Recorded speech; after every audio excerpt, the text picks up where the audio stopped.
दोस्तों, मारूफ अमेरिकी writer zig ज़ैगलर ने कहा था कि कोई भी इंसान लेजी यानी सुस्त नहीं होता। वो या तो बीमार होता है और या फिर उसके अंदर कामयाब लोगों से इंस्पायर होने की क्वालिटी ही नहीं होती। क्या आप भी अपनी लाइफ में करना तो बहुत कुछ चाहते हैं, आपके ड्रीम्स बहुत बड़े हैं। आप अरबों इंसानों की तरह एक एवरेज लाइफ जीने के बजाय उन 20% लोगों में शामिल होना चाहते हैं जो अपनी एफर्ट से, अपनी सक्सेस से दुनिया में अपनी कहानी छोड़ जाते हैं और फिर बाद में आने वाले लोग उनसे इम्प्रेस होते हैं। क्या आप भी अपनी लाइफ को बदलना चाहते हैं? आप अपनी फैमिली के वो पहले शख्स बनना चाहते हैं जिसने बाकियों से कुछ हट के किया हो। लेकिन जब भी आप कुछ करने का सोचते हैं तो आपकी लेजीनेस आपको रोक देती है। आप अपनी सुस्ती की वजह से बहुत से वो काम नहीं कर पाते जो आपके फ्यूचर को अच्छा बना सकते हैं। तो आपको ये 6 जापानीज टेक्निक्स जानने की ज़रूरत है, जिसके बाद आप अपनी लेजीनेस को बाय बोलोगे और आपकी सक्सेस आपको हाई बोलेगी। अगर मैं आपसे ये सवाल करूं कि आपको किसी दूसरी कंट्री में जाने का मौका मिले तो आप किस कंट्री में जाना पसंद करेंगे? तो आप मुख्तलिफ कंट्रीज़ के नाम लेंगे। लेकिन अगर यही सवाल आप मुझसे पूछें तो मैं जापान जाना पसंद करूंगा। इसकी रीज़न ये है कि मैं वहाँ के कल्चर और लोगों के बारे में जानना चाहूँगा। जस्ट इमेजिन एक ऐसी कंट्री जिस पर एक नहीं 2 मरतबा न्यूक्लियर अटैक हुआ, जहाँ हर साल तकरीबन 2 से 3 बड़े ज़लज़ले आते हैं, जिसका कुल रकबा सिर्फ 4 लाख स्क्वायर फीट के बराबर है। इतनी तबाही के बावजूद भी जापान एक ऐसा मुल्क है जो बार बार उठता है और आगे बढ़ता है। वही जापान आज दुनिया की सुपर पावर्स में से एक है। मगर कैसे? इस सब का राज छुपा है इन्हीं 6 जापानीज टेक्निक्स में, जिन पर हम आज की वीडियो में बात करने वाले हैं। तो अगर आप भी एक एक्टिव पर्सन बनना चाहते हो तो इस वीडियो को गलती से भी स्किप मत कर देना। दोस्तों, इससे पहले कि हम अपने टॉपिक की तरफ बढ़ें, अगर आपने अभी तक हमारे चैनल को सब्सक्राइब नहीं किया तो अभी कर लें, ताकि ऐसी ही ज़बरदस्त वीडियोस आप तक पहुंचती रहें। और साथ ही साथ कमेंट सेक्शन में ये बताना मत भूलिएगा कि आप ये वीडियो कहां से देख रहे हैं। तो फ्रेंड्स, बिना किसी डिले के लेट्स बिगिन। नंबर 1, सैरी सेटोन सेसो। एक साफ और क्लीन एनवायरनमेंट आपको प्रोडक्टिव बनने के लिए फोर्स करता है, लेकिन एक गंदा और मैसी एनवायरनमेंट आपको और ज़्यादा लेजी बनाता है। एक 3S टेक्निक जिसका इस्तेमाल जापानीज लोग अपनी ज़िंदगी के हर शोबे में करते हैं। ये एक स्टेप बाय स्टेप मेथड है। इसके ज़रिए आप अपनी वर्क स्पेस या इन्वायरमेंट को अच्छा बना सकते हैं। बस आपको इन 3S को स्टेप बाय स्टेप फॉलो करना है। नंबर 1, सैरी यानी सोट। अपने आसपास से सभी बेकार चीज़ें हटा दें और सिर्फ उसी चीज़ को सामने रखें जिसकी ज़रूरत हो। नंबर 2, सेटोन। इसका मतलब है सेट इन ऑर्डर। जो सामान आपके काम का है उसे सही ऑर्डर में सेट करें ताकि ज़रूरत पड़ने पर आपको उसे ढूंढना ना पड़े। नंबर 3, सेसो यानी शाइन। सामान रखने के बाद उस जगह को अच्छे से साफ करो। वहाँ बिल्कुल भी कचरा नहीं होना चाहिए। जब भी आप सुस्त बनकर किसी कोने में पड़े हों और कोई भी काम करने को दिल ना करे तो उसी वक्त आपको इस 3S टेक्निक का यूज़ करना है। आप देखेंगे कि आपकी सारी सुस्ती एकदम से गायब हो जाएगी और आप काम करने के लिए मोटिवेटेड फील करोगे। फॉर एग्जाम्पल, जब भी आप खुद को लेजी फील करो, आपका पढ़ने का बिल्कुल मन ना करे और ना ही कोई काम करने का दिल करे, तो ऐसे में आपको अपने टेबल पर जाना है और सारी चीज़ें उठाकर साइड में रख देनी है। सिर्फ उन्हीं चीज़ों को पिक करना है जो आपके काम की हैं, यानी जिस सब्जेक्ट की आप पढ़ाई कर रहे हो सिर्फ उसी से रिलेटेड बुक्स आपके सामने हों, ताकि बार बार आपको किसी चीज़ को ढूंढने के लिए उठना ना पड़े और ना ही एक जगह से उठकर दूसरी जगह जाना पड़े। अपने एनवायरनमेंट को पॉजिटिव रखने से आपके ब्रेन को काम करने के लिए मोटिवेशन मिलती है और जो काम आप सुस्त बनकर 4 से 5 घंटों में करने वाले थे वो सिर्फ 1 ही घंटे में मुकम्मल हो जाता है।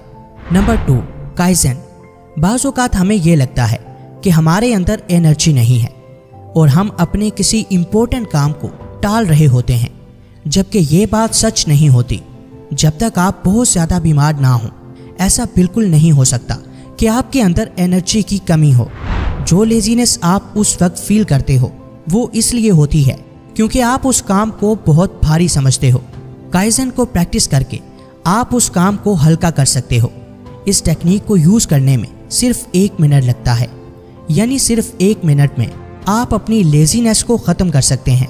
काइज़न 2 वर्ड से मिलकर बना है, काय यानी चेंज और ज़ेन यानी विजडम, जो आपको ये सिखाता है कि आप सिर्फ एक ही झटके में अपनी लाइफ नहीं बदल सकते, बल्कि आप स्लोली और वाइजली चेंज हो सकते हो।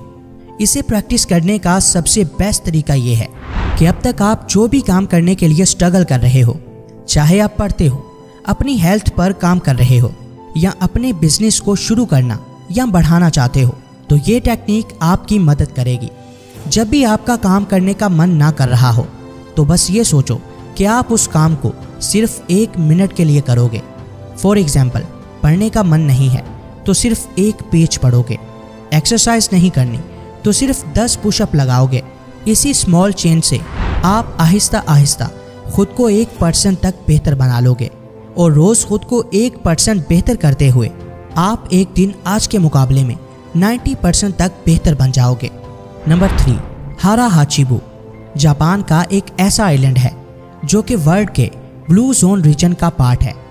यहाँ बीमारियाँ बहुत कम और हेल्थ अपने पीक पर है। यहाँ के लोग 100 साल से भी ज़्यादा जीते हैं। यहाँ के लोग एवरेज लोगों की तरह 60 साल की उम्र में ही रिटायर्ड नहीं होते, बल्कि मरने तक काम करते हैं। इस सब की वजह है हारा हाचिबू यानी कि ईटिंग माइंडफुली। इसी प्रिंसिपल की वजह से यहाँ के लोग हेल्दी और एक्टिव लाइफस्टाइल जीते हैं।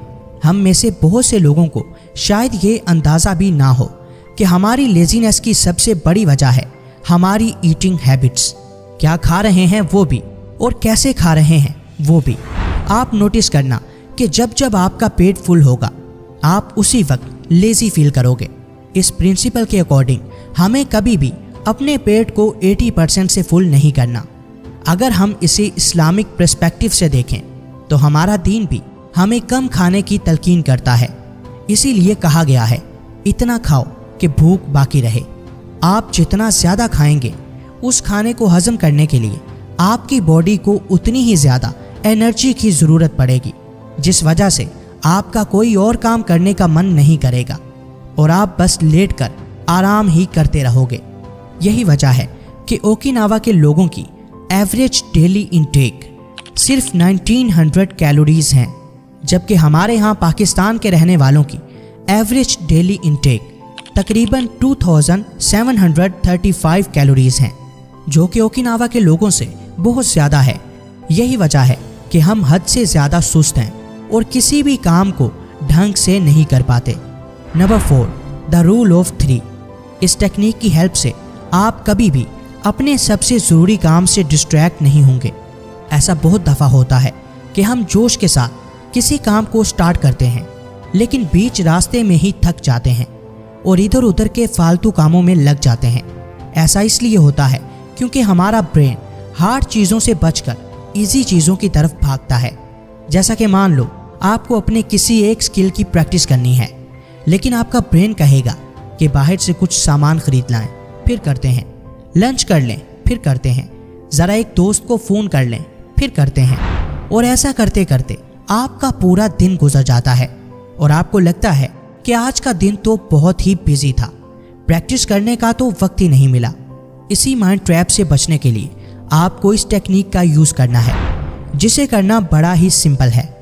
आपको हर सुबह दिन के 3 ज़रूरी काम एक पेज पर लिखने हैं, जो कि आपके लिए सबसे ज़्यादा ज़रूरी हों, और फिर आपको खुद से ये वादा करना है कि चाहे कुछ भी हो जाए, रात से पहले पहले आपको अपने ये काम हर हाल में करने ही हैं।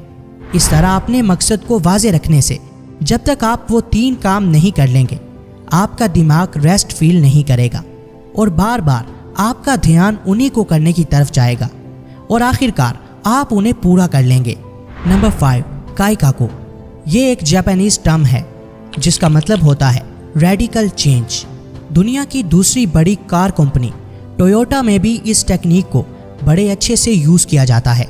एक तरफ काइज़न में हमने सीखा कि हमारे ब्रेन के लिए एकदम से कुछ भी चेंज करना बहुत हार्ड होता है, इसलिए हमें इसे छोटे छोटे चेंजेस में बदलकर स्मॉल स्टेप लेने चाहिए। लेकिन काइकाकू इससे एकदम उल्टा है। इस टेक्निक के अकॉर्डिंग जो चीज़ एकदम से बदली जा सकती है उस पर फ़ौरन से काम करना चाहिए और एक बार में ही बड़ी चेंज लाने पर फोकस करना चाहिए। काइज़ेन और काइकाकू का यूज़ अलग अलग सिचुएशंस में किया जाता है। अगर आपको फिट होना है तो आप लगातार एक हफ्ता पूरा दिन जिम करके बॉडी नहीं बना सकते, बल्कि यहाँ आपको काइज़ेन का यूज़ करना होगा। लेकिन इसके बरक्स जिस प्रोजेक्ट को आप 1 से 2 हफ्ते में ख़त्म कर सकते हैं उसे लेज़ी बनकर 2 महीने में पूरा नहीं करना, बल्कि यहाँ आपको काइकाकू का यूज़ करना है। मिसाल के तौर पर आप स्टडी कर रहे हैं और कोई चैप्टर आपके सामने है जिसे आप सिर्फ 2 दिन में ही ख़त्म कर सकते हैं, तो उसमें आपको 2 हफ्ते बिल्कुल नहीं लगाने, बल्कि 2 दिन में ही उसे ख़त्म करके आगे पढ़ना शुरू करना है। लिहाजा आपको ये बात अच्छे से समझना होगी कि कहाँ आपको काइज़ेन और कहाँ काइकाकू टेक्निक का यूज़ करना है। Number 6, Zen of mindfulness. आप इन सभी टेक्निक का यूज़ तभी कर पाओगे जब आप माइंडफुल रहना सीख जाओगे। माइंडफुल रहना यानी प्रेजेंट मोमेंट में ही मुकम्मल तौर पर खो जाना, ना पास्ट का रिग्रेट और ना ही फ्यूचर की फिक्र। लेजीनेस में हम अपने माइंड को सरेंडर कर देते हैं और हमारा अपने दिमाग पर कंट्रोल ही नहीं होता, और हम भी यही चाहते हैं कि जो चल रहा है चलता रहे। हमारे अंदर खुद को बदलने की ना तो हिम्मत होती है और ना ही एनर्जी।